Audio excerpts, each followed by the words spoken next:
ey. Sho'r, ey, aka. Nafaqat suv bor-ku. Ha. Ana shunday. Dengiz suvi shuda. Kemalar. Havo salqingina. Battar bu degan. Ajoyib. Hadi gel gidiyoruz hadi. Baban geldi. Simitga qanday bular sho'ri? Ha. Kommunikatsiya zo'r qilgan ekanda. Yo'lakcha qilgan. Bemalol aylansa bo'ladi. Mashina kirmasa kerak bu yerga. Samokatda aylansa bo'ladi. Mana bu ham bu piyodalar yo'lakchasi bo'lishi kerak menimcha.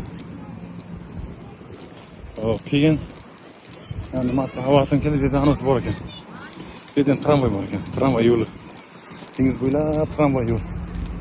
Tramvayda kelasiz, tushasiz. Keyin dengiz bo'yida toshga o'tirib, qirg'oq surib o'tiradigan joy ekanda. O'zi ekanda, keyin o'tiradigan joy. Zo'r ekan. Biz İzmirga kelib tushganmiz, İzmir endi shu ekanda deb aeroportdan tushdik, juda oddiy joyda avtobusga minib chiqib ketdik. Endi qanday masalan Navoiy aeroporti qanday masalan shahar chekkasida-ku.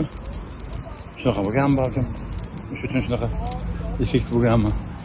Lekin shuncha ko'rgan joyimdan da Istanbulda da bunaqa emotsiya bo'lgan yo'q edi. Juda chiroyli shahar ekan, juda chiroyli ekan. İzmir juda chiroyli ekan. O'zi mana tramvay yo'l bermaydi endi bizga. Endi o'zi mashinalarim yo'l bermaydi peshxodga.